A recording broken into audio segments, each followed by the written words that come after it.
Welcome to Rooted and Real, a podcast centered around all topics in the behavioral health space. From mental health to addiction and everything in between, hosts Margo and Ashley take a deeper look at topics impacting us every day. The show is for anyone and everyone with a passion and a desire to be better, understand, and grow. Join us as we get rooted and real. Welcome back to another episode of Rooted and Real. I'm Margo Farrell, Chief of Staff here at the Root Center for Advanced Recovery, alongside my co-host Ashley Hickey, Chief Operations Officer, and our guest today, John Murphy, Professor up at UCONN in the digital media space, also a very large advocate for this topic. I'm so excited. John, we had you on our community forum panel a couple of months ago, and it was a conversation that could have kept going all night, I think. It was a great night. Great night. Well done. Good to have you back, and so much has happened. We were kind of discussing before we started recording. You've kept in touch with the panelists, and really that discussion that started that night on social media and mental health and well-being, that has continued. Maybe take us into what has happened since the community forum with you and the fellow panelists when it comes to this topic. Sure. So Representative Gary, I think Turco, he emailed me literally a few days later and said they were going to have this bill going up at the Capitol this year, wanted to invite me up to testify, wanted to know if I was willing to do it. So I did. I guess he had done the same with Michael Shelby. So we all marched ourselves up there in February and testified, and it was a great, great day. So can you tell the viewers a little bit about what that bill was? So what were you advocating for and what were you speaking on? The Senate and the House are trying to pass bills this particular year, and in this particular case was regulation on social media platforms to help and a safety factor for minors especially. Okay. So the bill was, they wrote it focused on safety with the onus on the platforms to make sure that children under the age of 16 did not have access to social media without certain precautions. So there was, It was really all around safety for minors on social media. It really wasn't about punishing the platforms for a wide range of topics that a lot of people are doing right now. They focused on safety of minors. Much needed. Do you think that that's maybe why this passed? I mean, yeah. I know in the past we've had some bills that have gone forward and then just kind of halted in their tracks. Do you think maybe the change in the approach? Yeah, I think they've learned a lot over the last couple of years that everybody agrees on a need for regulating social media for minors. And so they came to a place after a couple of years, let's just focus on that. Let's get that done. Let's not try to boil the ocean and solve all the social media issues we have. Let's focus on safety for minors, and that's what they did. And I think that's why it's passing, because when I was there testifying that day, Republicans, Democrats, Independents, everybody agreed. Oh, wow. It was one of the... I don't think we see that very often. I was stunned. I really was stunned. Everybody was in agreement. Well, I think, after the last community forum and when we had this discussion, I think what came out was pretty unanimous, like what you're saying, that this is a bipartisan issue. We can agree on that, just like we can agree that, most people stand behind mental health and substance use as a bipartisan issue as well. We just want the best for folks. And seeing how it's just become the wild, wild west, for lack of a better explanation of what exactly is social media, I mean, what would your words of wisdom or caution be to the folks listening, and maybe particularly those with children, since I think as adults we know the inherent risk that's there, it's talked about, but as a parent you're navigating a new world, and when a child wants it and every other kid has it, how do you navigate that? Because you really know firsthand the negative impacts. It is difficult, and parents have a lot to deal with.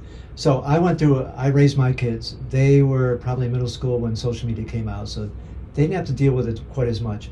My stepchildren grew up with social media. The students I teach grew up with social media.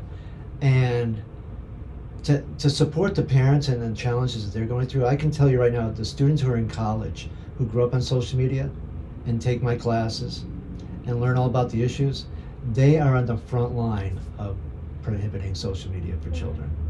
So what are parents up against? A lot. Literally, I would not allow a child on social media under the age of 16. Period. End of story. That's how bad it is. I never used to be like that. Yeah. But I know too much now. Mm-hmm. And it's crazy because even, I might age myself a little here, but growing up, we had MySpace. Right.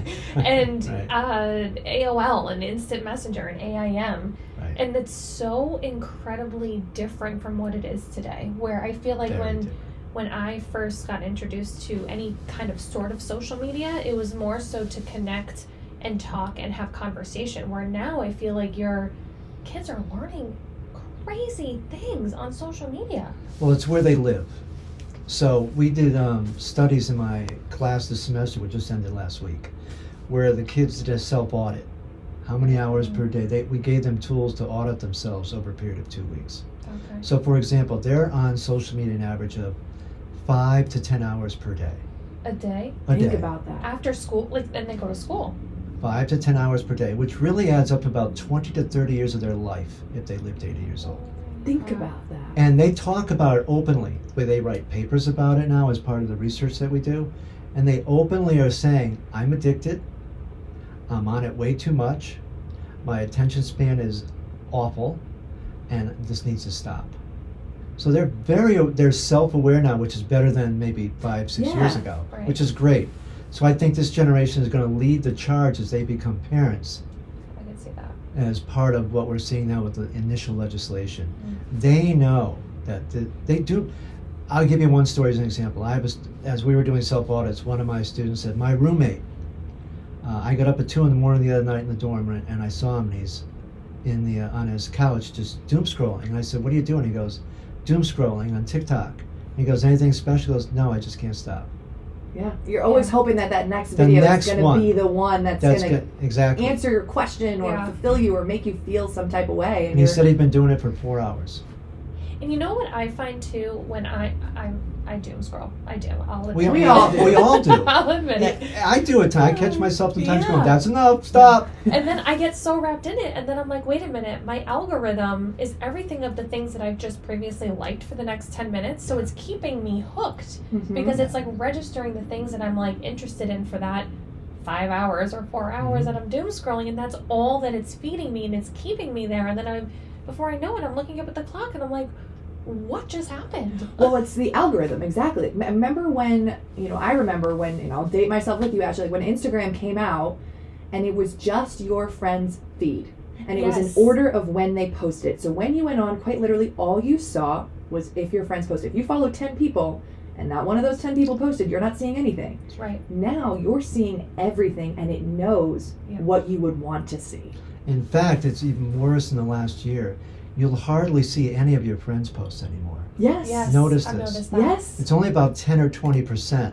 The other 70-80% plus are sponsored content or content they think you're going to like. Yeah. That you don't follow these people. You don't even know where this content's coming from, but it's the topic. Mm-hmm. Yep. Anything that keep you on the platform is what wins for them. It's attention. It's an attention-based economy where if they can keep you on that phone or on that laptop or on that device for as long as possible, they win. Mm-hmm. They're making money for every second that you're on there. And I think that goes back too to the conversation we were talking about in the beginning is like kids that don't necessarily have that knowledge of like, oh my God, I need to stop.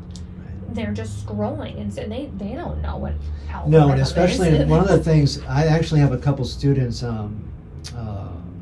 that have been in the field now 4 or 5 years. They're going into teaching, and from a digital media background. And I ask them, what do they want to teach? And this is what's needed in America, and they're already starting to do it organically. They're going to teach digital literacy. Oh wow. They need this because the school systems are beginning to understand they need to start teaching digital literacy. Middle school, high school, definitely in high school, digital literacy classes to teach what I'm doing at UCONN, so that these kids become aware of what's really going on. Yeah. How these platforms are hijacking your brain for money. And you're not getting anything out of it. You mentioned that at the community forum. You mentioned some of the other countries across the globe that are doing things like that. And it really is, I'm happy to see that it's moving in that direction because as someone who was a former journalist, and something that I've noticed really in the world of social media is that everybody who's on there can claim to be an expert when they're not. And so that's the other thing that's really scary is sometimes as adults we might have an easier time deciphering if something seems like it's not quite right or where did you get your facts. There's plenty of adults who fall into the caveat that they have no idea that it's fake. But kids really don't know to question the source. Where is this coming from? Who posted this? Is this real? Yeah. And because they're seeing it on a screen, that to them feels authoritative in a way. Like, oh, well, but I saw it online. Like, it has to be real. Yeah, see, there's no trusted, in addition to this, there's no trusted news anymore. So when I poll the students, where do you get your news from? They don't watch television anymore. They don't watch CNN or any of those anymore. They get all their news from TikTok. Or Instagram Reels. Or Instagram Reels. Yeah. Right. And they get them from influencers. So whatever they're into, from a geopolitical perspective or an interest perspective, they're going to get influencers giving 20-second clips to them, so they're in their silo with their influencers, and they have really no idea what's going on in the world that's real. No. And AI is a whole separate conversation, probably for another podcast. Yeah. But also, I've noticed that in these reels, in very fine print, it'll be like a product of AI. Yeah. But I don't realize it. I thought that Petco sold goats at one point because it came up on my Instagram reel, and I was like, oh my god, Petco has goats. And then I see the AI, and it's just, to that point, is it real? Is it not real? Is this something that AI created to push out information that isn't accurate, to just hook people in? Well, and then you have the amount of people who are engaging with it. So if you're seeing this, you're like, well, if 500,000 people liked this, it has to be true, right? 500,000 people aren't duped, so I'm going to believe this. Yep. And you think like people where it really scares me is when you have like people who are doing like medical advice, nutritional advice, like things that they didn't go to school for. And I flagged that. I mean, as a journalist, I went to school to learn how to report the facts, how to be a journalist. And now you just go on, they're not talking about citations. I'm like, oh my God, they could be sued for saying that. Like, is that real? And we talk about that in our class. If you're a real journalist and you went to school for journalism, there's certain things you have to do before something's published or spoken. Oh gosh, right? yes. Mm-hmm. But on social media, there's not. Anybody can go on there and be an influencer and say anything they want. And then they just offer a retraction as though that mends it. Like, I might have misspoke, and sometimes they don't, because the way the algorithm goes, you might not ever come across that person again, but they've still given you that information. It's gotten Still through to you. Yeah. It's now affected your algorithm, so it's going to keep pulling up similar content, and then you're in that loop. But again, like as adults, we can decipher that, but as children, that's what I think parents might not be realizing, is maybe because the parents grew up with it, or they're on it, so they don't see the problem, or like, no, you can tell that's fake, but put yourself in the mind of a 12-year-old, of an impressionable. So their brains aren't ready for social. This is why I say under 16, absolutely not, because your brain isn't ready yet for this. Right. And the machine of social media is one of the most powerful machines ever created. These guys know what they're doing out there in Silicon Valley. They know what they're doing. They're trying to, suck our attention into their machines. A 16-year-old, a 12-year-old has no chance. Right. None. No chance. A parent has no chance. I mean, we've seen studies, and I've seen, I talk to students, what if your parent took your cell phone away from you when you went to bed? Huh. Freak out. Freak out, yeah. Freak out. Yeah, I can imagine. A total freak out. Mm-hmm. Like you're taking away a drug. It is. Yeah. It's a very similar reaction. 100%. And how can a parent deal? Parents aren't equipped to deal with this at this point in time. They're up against a machine. Well, and that's also the scary point too. So you think about like the phone in the bedroom. Parent goes to bed, kid can't sleep or wants to get on their phone. Who do they have access to in the middle of the night? Yeah. Who's able to communicate with them? No. Like that's such a scary thought to have. And now with AI chat, they have a 24/7 boyfriend, girlfriend, or therapist or friend Yeah. Mm-hmm. that is always available and always alert and willing to talk.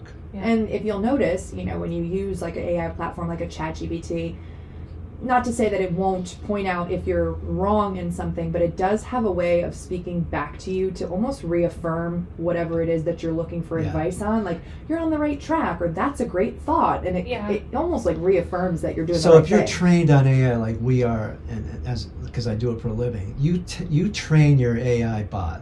So I use Claude a lot. So I sat down on day one and said, you're not supposed to give me any compliments. You're supposed to challenge me. Your role is to be like a professional at whatever role we're talking. I tell it, this is the role you're playing, this is the conversation we're going to have, and this is how you're going to speak to me.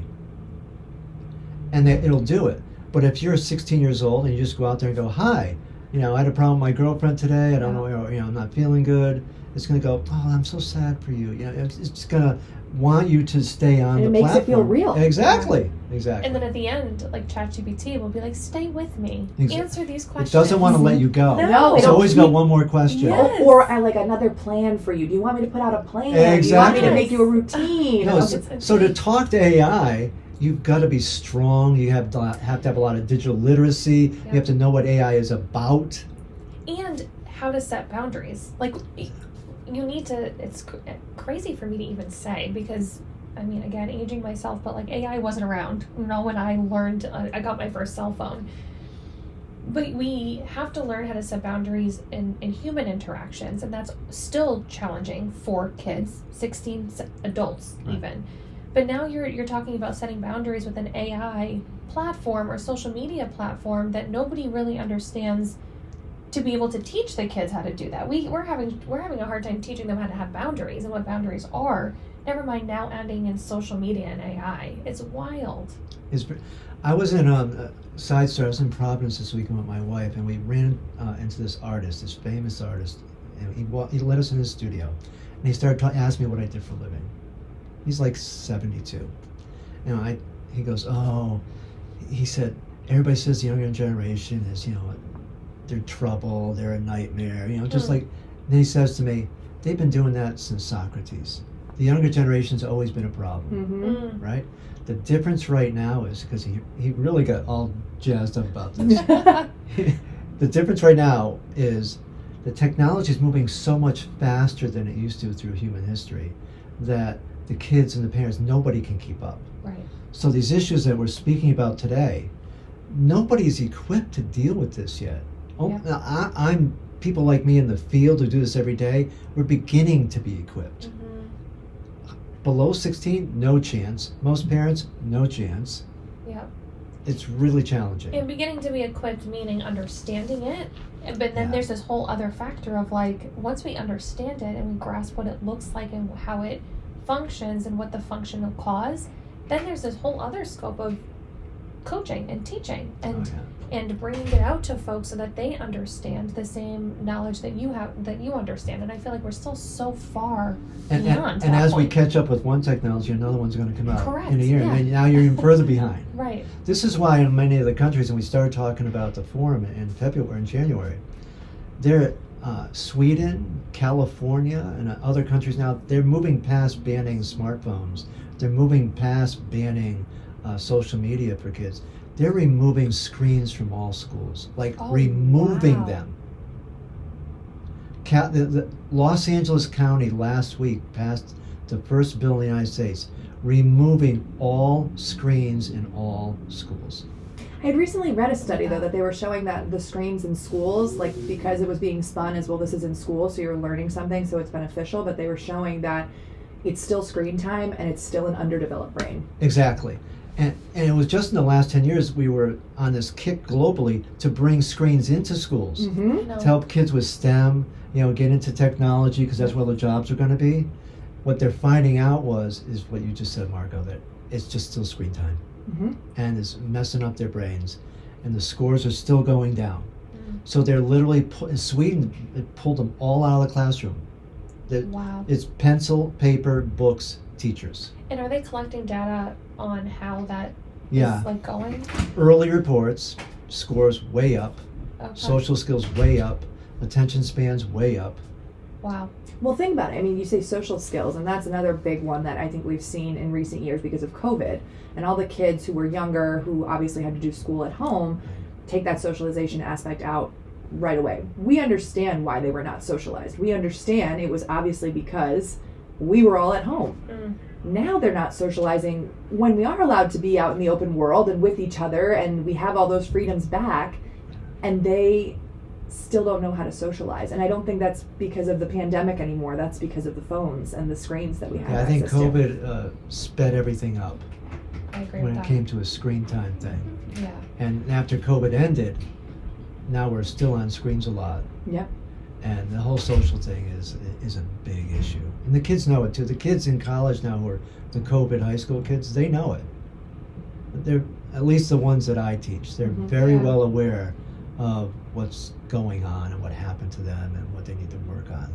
You know, and you can see that the needle's maybe moving a little bit, because every now and then I'll come across a post while I'm scrolling where the person will actually say, "Are you doom scrolling right now? This is your last one. Close your phone." And I'm like, "Oh my God, I needed that. I needed that. They knew." The lingo's starting to get out there. Yes. Like, they know. And so I'm hopeful, this generation, I'm really hopeful they're going to take the lead. We just did a project using AI and social media research to figure out, why do college students think differently about anti-Semitism and anti-Zionism than previous generations for a long time. And the kids did all the research. Bottom line is exactly what we're talking about here. They're on social media getting their news from influencers and not real news. They also don't have a great historical context of the world or the Middle East or Europe. So they don't have context as well as previous generations, and they get all their news from influencers and social media, and they're doom scrolling on their silos. All the things we're talking about here is affecting how they feel politically, is affecting how they feel about certain peoples and all the issues of our times. And at the end of the day, when I asked the students, what did you learn from this 5-week intense study that we just did using AI and et cetera, and they all said openly, we admit we don't really know what's going on in the world. We're getting our news from people who are not journalists. We now know that. It's influencing how we feel about Israel, how we feel about the Middle East, and I think we need to go back and start doing some more research. Well, and that's why, like, one of the number one things that you learn in journalism school is that you are never to talk about where you stand politically. Like, it doesn't matter. People to this day, I'm registered as an independent. I don't openly speak about, even though I'm not in that world, because I was, and I hold my integrity to that very near and dear to my heart, I will never speak openly one way or the other for one side or the other. Because it destroys your credibility right off the bat, because you're not impartial, you're not unbiased, and people see that, and then they're like, well, wait, you're trying to slam me one way or the other. That's gone out the window now. It is quite literally these influencers having a particular stance, and then because they have that stance, all of the news that you're getting is now going to follow that same stance. So you're also not getting access to both sides, which is the other important part of journalism, is you need to hear side A and side B, and then you make your decision. You're just hearing side A or side B, depending just on that basic element of how to get your information. They don't know about that either. So I show them videos of when I was a kid. I know I'm aging myself, but I'm trying not to. I'm not trying to be the old guy who goes back in the day. But I show them, here's the news, CBS Evening News with Walter Cronkite. I show them clips. Were they asleep in 10 minutes? 30 seconds. They're like bored out of their mind. And people used to race home and have the TV on and get their news every single night. So I'm really into this. My wife's father was the executive producer for Walter Cronkite. So he was quite famous back in his day. So we come from a journalist family. So it's a big thing for me to teach these kids how to get news like you two are talking about right now. And it's new to them. They just live in their silo, and they don't, everything we're talking about right here about the Middle East, anything geopolitical, Iran, inflation, anything, pick your topic. They're in their influencer silos. They have no idea. This is why I talk about digital literacy, how to get your news, how to read and listen to both sides. That we don't do the Walter Cronkite thing anymore. They stopped doing that. It's now all entertainment, except for very few places. At age 21, this is news to them. And aside from like political facts, just a clinician by trade, the AI, the social media is also teaching them how to feel, what those feelings are, where, mental health, substance use, and it's most likely not always based on facts. And they're being told how to feel, how to think, how to react, how to respond, by these influencers who have their own thoughts and feelings on topics. How do we know that they have the right education and the right resources provided to them to be able to make these larger decisions that life is going to force them to make? This is why some countries right now are not allowing him. You can't be an influencer without a degree in that field. Have you heard about this? No.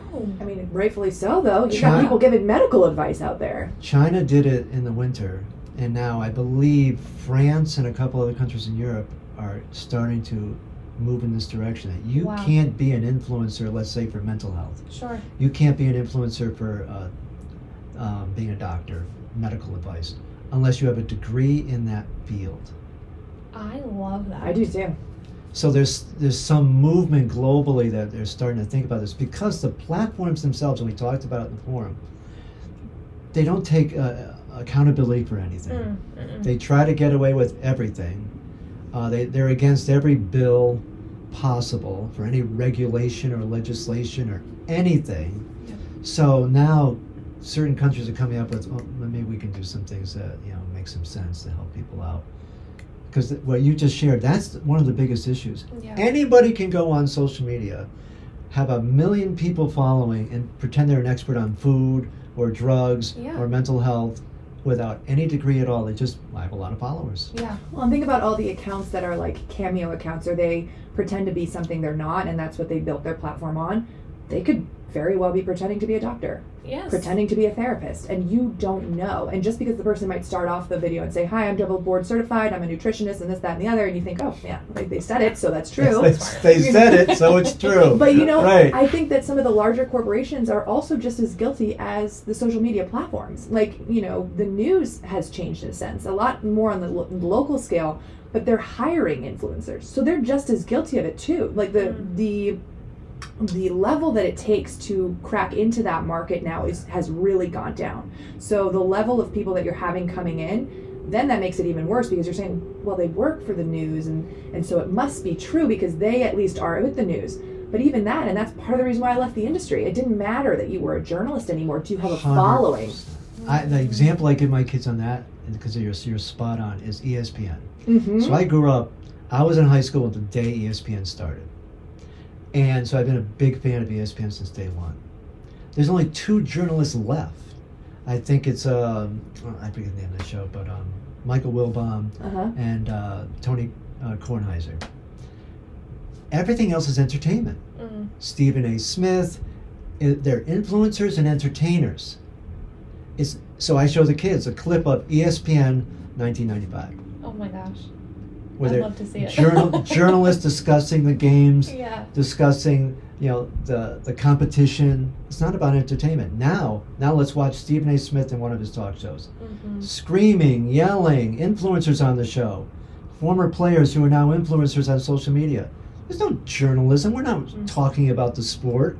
We're not talking about breaking down the game no, it's all entertainment. How many people can you get to tune in? How many people can you get to watch your video?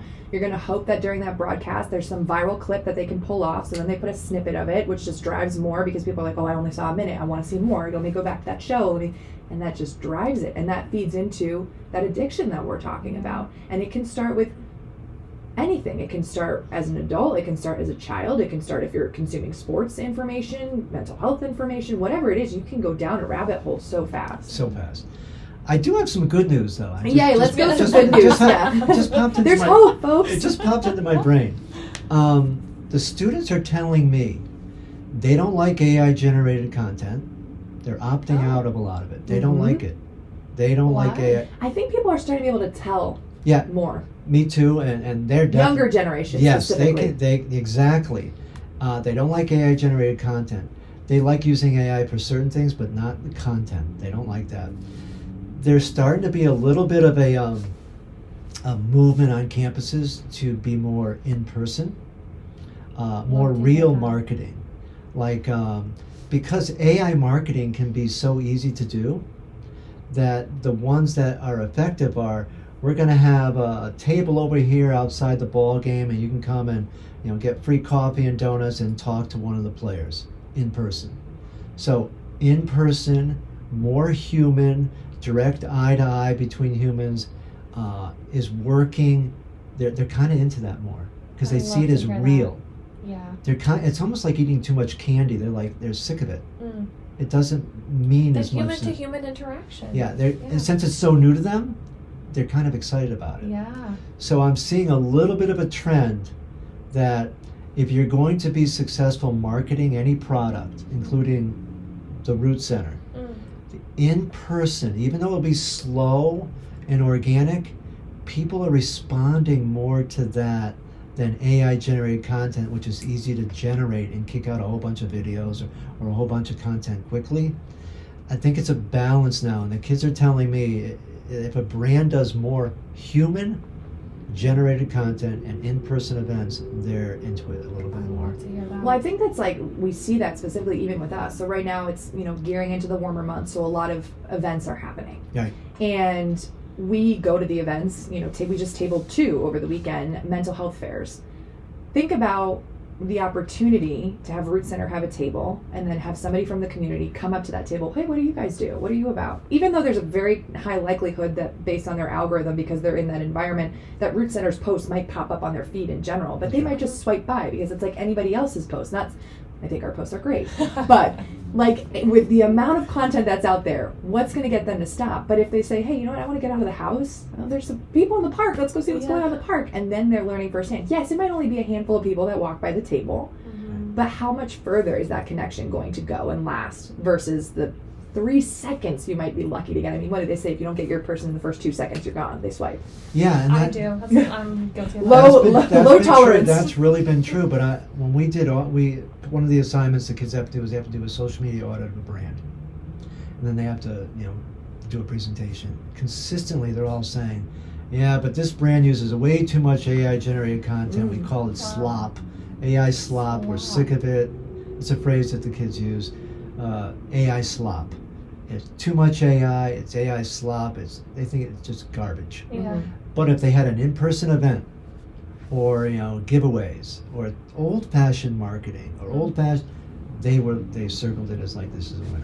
It's very interesting how this. So I'm starting to see, because it almost seems lazy, right? That's the word they use. It seems lazy. It's like, lazy. Do more for us. Like everybody else is putting a post. What are you doing for us? Exactly. That's exactly the word they use. It's too lazy. Wow. Swag. That's it. They want swag at a table. With some tchotchkes. I'll tell you, some tchotchkes go a long way. People see tchotchkes on the table and they Been that want way it. for hundreds of years. People You don't need another chopstick, but they'll take the chapstick and the pen. And the stress ball. Yeah. I think the students in the younger generation see it as more a brand that's real. So you may get a little bit. So here's the data that used to be like, how many followers do I have? How much engagement? Those metrics are starting to die off a little bit. Now it's more about how many sales did I make? How many whatever the intent was of the event, did it happen? Did we get 5 more people sign up? It's more about in-persons getting more of that. Even though it's slower and lower in number, the people you get that way are more committed. Bingo. And they'll also be like, then you'll convert them to lifelong advocates, brand followers. Yeah. That's a bigger deal to this generation. I think it's going to be even bigger to the kids who are in high school now. Well, I think that's like an inspiring, note to start turning. That's because for the first half hour, we're talking like real doom and gloom here. Well, I know. When I do a lot of writing, and I'm like, this is starting to be like really depressing. I don't want to be depressing. I'm trying to uplift people. So I've been looking for things. But it's like you said, if you feed yourself crap, right? How do you feel when you come back from a vacation and you've maybe let yourself eat things and drink things that you wouldn't normally, and you're like, oh, I'm ready to get back on my routine? It sounds like the people are feeling that way, whether they're kids or adults, that they're just feeling like, I don't feel good after this. Which, do you really when you're sitting there for 2 hours on your rear end and you haven't moved? You don't feel good. No, I wrote an article last week about, and this is where I'm kind of turning my, I'm writing a book this summer and writing more articles on how to be healthy in a digital age. Healthy, all around healthy. And when I published just my first article, I had tons of engagement from college students. They're realizing that if they don't take care of their physical health, moving, whatever moving means to you, your mental health, and then social interaction, the digital health at the top of the pyramid, I've got this little thing going. If you don't do those foundational things, they still feel like crap. So you've got to be moving, got to be eating right, got to be taking care of your mental health. They're responding to that because they do feel crappy. Yeah. They don't feel healthy. They don't like it. But I think they're looking for adults to say, what can I do? Right. I live in a digital world. I have a digital job. Well, that's the other hard part too, right? Correct. When you go to work and stuff, and then sit on your screen at work. You have the medium screen at work, and then you come home, you watch the big screen, but you've got the little screen in your hand. You take a break from the big screen with the little screen, like. Exactly. And I'm like, can I get one more monitor for my office? Then you got your smartwatch is going off, and And this is what my former students are saying. I'm at a desk in New York with 2 screens, and I have to do that most of the day. Yeah. Then I go home and I'm on my smartphone, and I'm like, everybody's starting to feel crummy. Yes. Yep. Well, and because then you're starting to see, like, it seems sometimes like one or the other, like to be engaged in it, you can be sitting, but that's why you're seeing, like, take your podcast on a walk, right? Like, take it with you. Or, like, I have a Peloton bike, and it integrated the Kindle app and also the Netflix app, so I could be on the bike and reading my book or watching my TV show. So finding a way to blend the two, I think, is also something that I've noticed happening a lot more too. Yeah, that's happening, and my students who graduated in the last few years have been telling me they have a lot of new bosses who do walk and talk meetings. So instead of like having a meeting, just say, hey, I got to go get the Starbucks. It's 3 blocks away. Walk and talk. Let's go. Oh, I love that. So you have the I need to meeting listen to that. while you're going somewhere. Yeah. Got to do an errand, especially in a city where there's walkability. Let's walk. And if you're in a building and it's winter, let's just walk around the building and talk instead of sitting at a desk and talking. Yeah. And Just movement moving. creates creativity. Yeah, don't you think better when you're moving? Yes. Absolutely. Because stagnant body is stagnant thoughts. Mhm. Yep. So they're starting That's to. true. I'm starting to get feedback that they have bosses that say, let's walk and talk. I love that. Read center. Walk Yeah. and talk. Ashley, write it down. Well, you mentioned your book, so why not? I think that's a great place to kind of turn things and maybe end things here. Talk to us a little bit about this book that you're writing and what more we can expect, because we definitely want to promote that and obviously read it when it comes out. Thank you, that's kind. So it starts when I'm born, but I'm writing it kind of like Fried Green Tomatoes or Summer of 42. So I'm an older person, I'm now. And I'm living now and teaching at UCONN.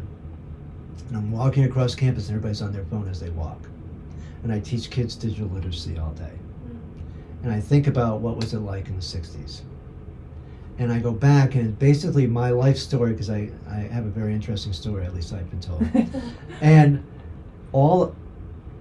basically the book is about the last analog generation.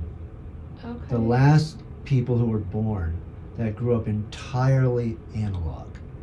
And then as adults is when the digital world began. So my very first job, my very first day was 1983 as a software developer after college. I had never been on a screen in my life. Wow. And I became a software developer right out of college and was put on a screen on day one, 1983. So I went from analog to digital right in that moment. Wow. And I lived through dumb terminals, the IBM PC, the invention of the internet, the invention of social media, the invention of AI. That's been my whole career. My whole childhood through early adulthood was all analog. So it's basically my journey. That's interesting. And I love then it. talking about the strengths of both generations, the strength of both experiences that I think we all need to talk about, which is, like, we didn't have screens. We were outside all day. You've heard the stories. Yeah. Parents Come just back threw when you the out. lights turn on, right? So I lived that. And you had to figure out social rules, figure out how to deal with bullies, figure out how to deal with trauma. You didn't have, when you played sports, there was no if you were on a team, that didn't happen until maybe late middle school or high school or little league. Okay. But mostly play was free form, where you played baseball, basketball, football. You made up your own rules. Wow. And you called your own balls and strikes, you called your own fouls, you dealt with arguments. It was all handled on the playground. No parents, no coaches, no referees, no scoreboard. Can't imagine that world. No, now everything is like, I have receipts. Yeah. I have receipts. And now everything is coaching from the time they're 2 years old. They have coaches. So it's all those experiences that were in the 60s and 70s and 80s that were analog, where youth built up an ability to deal with the world on their own. Like no maps, no cell phones. So I'll talk about a story where I was in Texas and something happened that was very fascinating, but I won't give it away here. Yeah, And my roommate and I ended up thrown out on a road in North Dallas, Texas, on our own with our duffel bags. Oh my gosh. So we sleep under a tree and we wake up and it's 90 degrees and it's in Texas and there's no phones. There's no such thing as a cell phone. Yeah. And we're just walking your down own. a road with our thumbs out. Oh my And people are gosh. going by swearing at us because we look like we're not from Texas. And people pick us up and they take us to a house and they feed us dinner. And so for 10 days, we figured out how to survive on our own with no equipment, no technology. We end up home 10 days later. We had a great trip. I walk in my house, and my father's reading the paper. This is spring break in college. And he goes, "How was your trip to Texas?" And I go, "It's great." He goes, "Good, I'm glad you had fun." No idea what we went through. No idea that for 10 days you were just forging your own path. We had no idea where we were. We didn't have a map on us. Oh my god! Yeah, and no GPS because there was no. I talked to the kids in my class about imagine driving 8 hours to where pick your I simply location. can't. Same. Even Right? now, and I remember being in high school and having the map quest and things, and I was right on that You verge had where I did something. have a GPS in my car. You know, the ones that look like the little computers. Or like the printout of the yes, directions. and the that you printout of the followed. map quest, and I'm like, I would be incapable now Lost. if I had a actual map. So this used to happen to us all the time. It was normal. That Oh my gosh. like my father would sit down with me. He was a naval pilot, so he would sit down with me and go. My wife makes fun of me all the time. I know navigate by stars is your Indian nickname. I get that. No, but my father would sit down and go, "There's the mountains. There's the sun. What time of day?" And in case you get wow. lost. So we're literally hitchhiking through North Dallas, Texas, on a back road in the middle of nowhere, and we're figuring out, okay, the sun's coming up here. Dallas is in that direction. Let's start walking that way. Oh, wow. Just trusting. And then, Trusting and hoping. And yeah, and then when people finally pulled over, which it's a funny story, but then what do you say? Yeah. We're from Connecticut. We go to Providence College. We got kicked out of where we were. We have no money. And how to get Wait, out. I'm going to read this book. I know. When can we expect it? I'm starting in 2 weeks, but Okay. it's been in my brain for years. It's not just a Okay. matter of. Well, time it comes out on paper because that sounds awesome to read. So you combine human experiences with the evolution of technology, and hopefully I make it interesting. Well, how about we have you back on the show when we have that book out? For sure. Ashley and I'll read it, and then we can come back and talk about it. That I would think be this great. definitely I deserves love a that. follow-up conversation. Absolutely. John, as always, thank you so much. Your insight is so valuable. I mean, I'm pretty sure, Ashley, you agree. We could have had this conversation go on for so much longer. So thank you, as always. Anything else that we didn't get to that you really think is important to share? No, I think we talked. No. No. I think 'cause we could talk for hours. Like, if we open that door, If we're we gonna open be that, here. we're going to be here longer. I know that podcast, we need to keep it brief so that people We keep the attention. Exactly. We'll do it next time. Okay, that sounds good. Of course, we'll keep you guys updated when John's book come out. We'll have him back on the show. Leave us, questions, comments, concerns, anything in the comments. We want this to be interactive. This is now our second episode of Rooted and Real, Yes. and I think this has the potential to really be something great. I know. I'm really excited. And remember, guys, they do not sell goats at Petco. Yes. That is AI generated. Don't listen to it. If you took nothing else away from today, that is a fallacy. Fake news. Yes. All right. Well, thank you so much. Thanks for having me. Thank you. Thanks, guys. We appreciate you tuning in to another episode of Rooted and Real. We hope you enjoyed today's topic. As always, stay connected with us on social media to find out about new episodes and keep the conversation going. What should we talk about next? We want to hear from you. Until next time, remember to keep it rooted and real.